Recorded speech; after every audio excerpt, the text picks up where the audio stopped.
Ladies and gentlemen, please welcome from the BBC, Formula One presenter, Lee Mackenzie.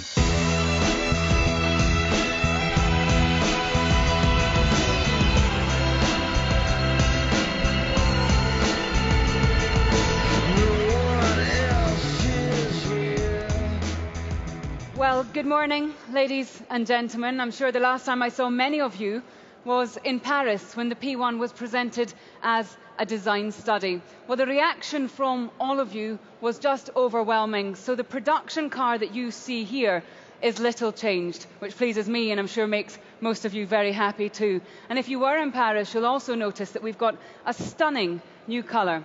Now, Mclaren has released some very impressive numbers when it comes to this car. So please welcome onto the stage, Ron Dennis.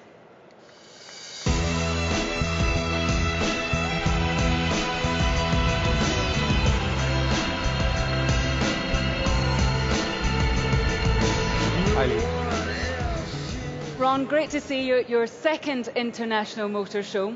Now, this is the third car to come from McLaren Automotive in just 2 years, the Mclaren P1.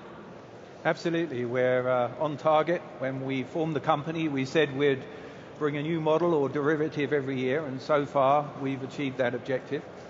Of course, this car captures more technology than we've ever brought to any of our production cars, and the key word on this car is exclusivity. Hence the reason why it sits in such close proximity to the LM. Few people realise that in the last 20 years this is a car that's not only held value but quadrupled in value. If one came onto the market, you would have to pay somewhere around £10 million. So exclusivity is really important to our brand, and this Halo car is just that, and full of technology. We said in Paris that the ultimate test of ability in a car is how quickly it can go around a track, and I suppose the benchmark for that would be the Nordschleife. Indeed. This is tends to be, I would say in performance vehicle terms, this tends to be the benchmark. And of course it's going to set a new benchmark, but how? Yeah. I think the important thing to remember is, whilst we've released many figures on this car, I don't think anyone's really grappled with the fact that at 150 miles an hour we're generating over 600 kilos of downforce. That allows for 2G plus cornering speeds. The whole car reconfigures itself according to the mode. So you can have full electric, over 120 miles an hour full electric, short range, but in city conditions, over 25 kilometers of range, full electric.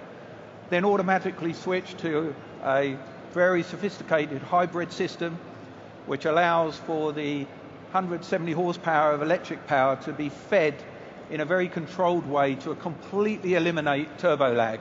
So have a completely linear performance from effectively 0 horsepower to over 900 horsepower with total drivability, and then another switch into track mode where rear wing deploys, goes into not only it contributing to the 600 kilos of downforce, but actually gives you DRS capability on the straight, which with iPass, another 170 horsepower to supplement the standard 730 odd horsepower of the production engine.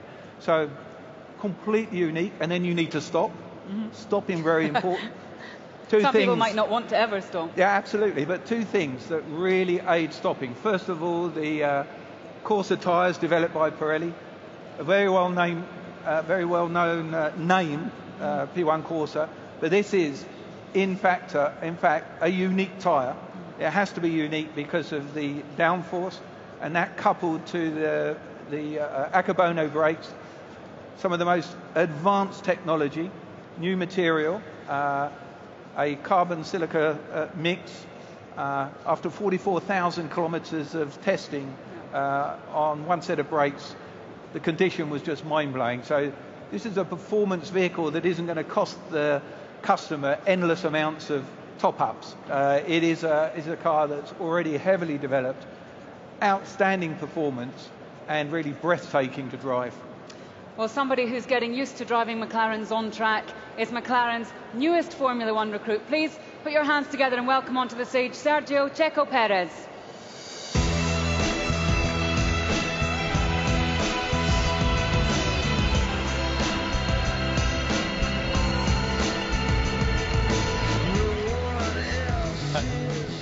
Checo, good to see you again. Good to see you. 3 pre-season tests in Spain, all ticked off. In 2 weeks' time, the checkered flag will have fallen after the Australian Grand Prix. How have things been going so far? Yeah, very good. We are looking forward now to start the season. Testing has been obviously good for me to adapt myself into my new team.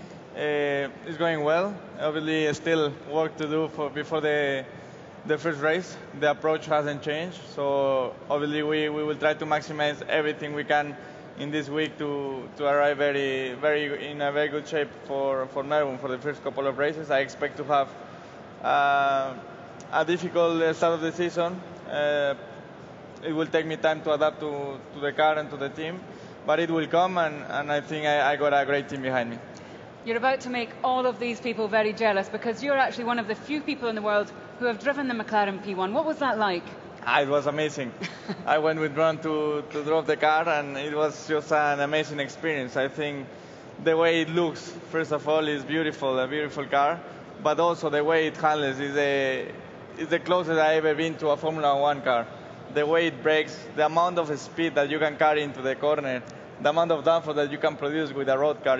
I was quite impressed with the technology, but I think in the end it makes sense, no? Because all the engineers from the Formula One team and from P1, they are working together to build this car, and it's really a massive car and a massive project, which it was a great experience for me to drive.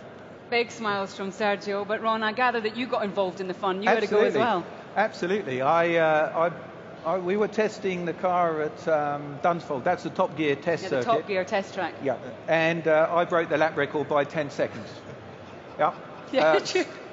Are you the Stig? Star in affordable car. Congratulations. Well, yeah. A reasonably priced car is relative, I think. I'm not so sure about Star, but affordable, yes. And anyway, 10 seconds under the record. So I was quite impressed with that. And then go back to the Neuschleifer. It's going to be sub 7 minutes, so it's going to break all the records. I'm a little bit nervous to say it, but I can say with all belief this is going to be the fastest car in the world, and that includes what's gone before today and what will come after. So we're very, very, very confident.